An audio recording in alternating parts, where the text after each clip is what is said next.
Hey, if you're thinking about a job selling insurance with Aflac, this is the video you're going to want to watch. I'm going to be reacting to a former Aflac insurance agent. She's going to be describing her experience as an insurance agent, and I'm also going to be describing the experience, generally speaking, about being an insurance agent, what to be worried about, that you can find the best insurance agency, whether it's Aflac or not, that will give you the best opportunity for success. So let's jump right in. I cannot sell anything to save my life. But the reason why Aflac was so much better was because you're basically out there selling insurance with someone, and then there's someone telling you like exactly what to say, exactly how to say it. You're watching somebody basically sell the insurance, and then when you feel like you memorized or you're like comfortable enough, then you're like, okay, let me try now. Yeah, so it's really important. And Aflac does a really good job at this based off what I've experienced, is that you want to have ride-along training or people who are mentors that can show you the ropes and show you how to do things successfully. So in this case, Aflac as a face-to-face business model means you go into businesses, usually smaller businesses, and then pitch them on buying supplemental insurance. Typically, it's paid for by the employees. And the idea behind that is that you just walk and talk. You don't really have people like preset people who are raising their hands interested. You just drop in on people and see if there's any interest. So you need to be trained on how to approach people, what to say to get into an appointment, to get interest going. And just sometimes just learning from somebody is the best way. So Aflac's really good about that. So make sure if you're interviewing with Aflac to ask them, how are you going to train me? Are you going to do one-on-ones? Can you describe that process? Because my experience with other insurance agencies, this particular lady may have had a great opportunity with one agency, but it may have been totally different with another. So it's important that you vet the agency you're going to join to make sure that they're going to provide this style of training. So what she's saying is really good. That's what you want to see pretty much in every agency. If you're selling remotely, you want to have hands-on remote training of some sort because it's a skill set you're developing. If you don't get that, you're going to feel lost and more likely to fail. So you're driving to all of these different businesses, small businesses, not big businesses. So no PetSmart, no Target, small businesses like mom and pop shops, basically. And you go into there, and this was literally our life every day. Walk in, you got a blazer on, like, hi, may I speak to the manager? You Aflac? Maybe. Yeah, this has always been a complaint in my years of talking to Aflac agents, is like they literally swamp the area with agents, and every single small business seemingly has talked to an Aflac agent at some point, and there's a saturation level that occurs. You have to be really thoughtful as to who you approach. Don't approach the obvious businesses. Look for the new business listings. Go after them. Nobody's really approached them before. Go off the beaten path to find people that maybe agents usually lazy and they don't want to go out into maybe the further away businesses that don't get as much traction or don't get as much agents knocking the doors. So you may want to consider that. Be creative, because there's a lot more agents that are trying to sell than actually businesses buying. And so you just have to come in with that approach in order to, I think, maximize your opportunity. And that's when I realized that literally everyone's district is so different.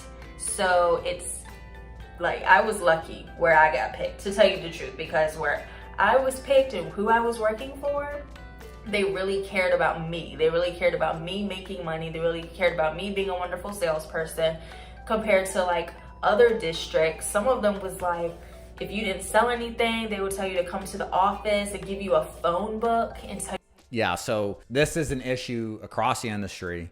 Don't look at Aflac, look at the company or the branch hiring you. And don't judge the company as a whole based off of the interaction of one or the opinion of another.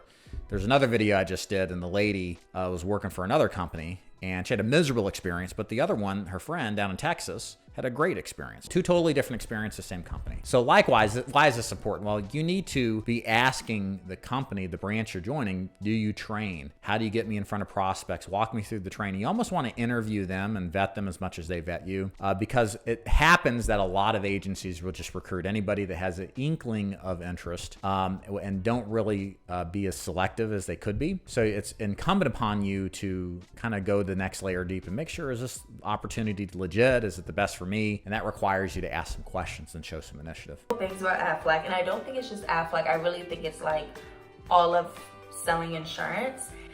If we sell to an employee and they decide in less than a year that they want to cancel the policy, we have to pay the money back. Yeah, so this is what's called chargebacks. This is really important to understand. The commissions you get paid is in advance. That's another word for a loan. And if the commission or the policy cancels before typically 9 months, 12 months, then you have some portion that you have to pay back. So Cece continues and says that she ends up paying back 900 of the 5,000 she made, which is a pretty good chargeback percentage. Usually it's sometimes be a lot more than that depending on what you're selling. So long story short, make sure you understand that coming in. You're not getting paid. If you're paid on straight commission, which Aflac is, you're exposed for the people who lapse their policies prematurely. So the solution, of course, is to write a lot of business and don't spend all the money that you make. Save it, because you're probably going to have some chargebacks, especially if you take time off like this lady did during summer. She worked during summer and then didn't work during fall. So save some of that money so you can pay it off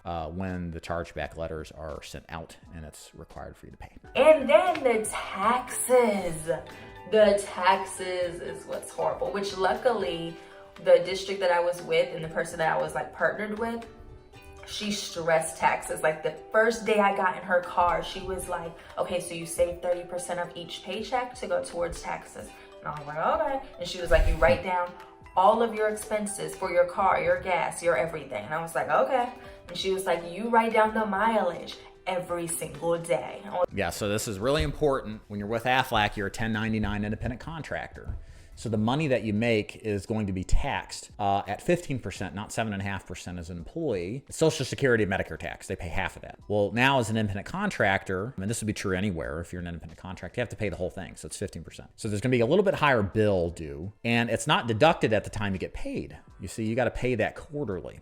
All right. And then on top of that, there's other expenses you got to be worried about. Like she eventually talks about gas expense, et cetera. Like you're kind of in your own business, if you will. So the moral of the story is you should save way more of your money than you think you should. And you shouldn't blow it all as soon as you make it. That's just kind of a reality of anybody in the independent contractor business. And so, but on the flip side, the nice thing is you can deduct anything that would be considered as a business expense directly related to your business. So you can take mileage deductions. That's huge for reducing your taxable exposure. Licensing can be deducted. Talk to your accountant about other things. There's all sorts of things you can do, and you should leverage so you pay the least amount of tax possible. All right, to wrap it up, that's a little bit in the day of a life of an Aflac agent. My opinion is this particular lady had a great experience. It sounded like a very supportive staff that was passionate about training, developing agents to be the best that they can, and really giving a good opportunity. This is what you should expect as far as the standards go about any agency you join. But understand, this is not the case with all agencies. Certainly with Aflac and certainly with many other agencies too. There are a lot of really good salespeople that pitch the opportunity to anybody and sell them on it without telling them it's really a multi-level marketing company. They don't tell them about how you get leads or develop a sales and marketing system to have you have a system to run to be successful. So there's so much that you as a new agent probably don't know, and you should slow down and do your due diligence, because I can assure you, being in the business since 2011, selling insurance is a great business, but you need to make sure you have the right product to sell and you join the right agency, okay?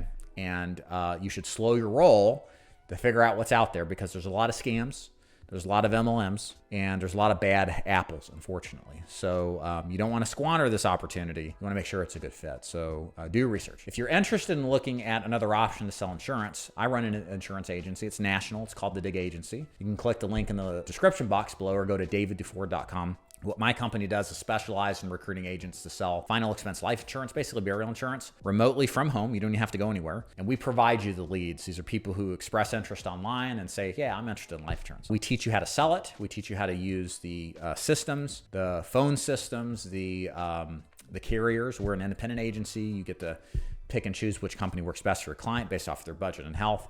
It's a great opportunity, especially if you're new, to get into the business, learn how to sell, but without having to accumulate mileage and miles on your car and do the old-fashioned way if you don't want to go in person and talk to people on cold calls. So again, daviddufour.com for more information. And as always, thank you so much for watching. See you next time.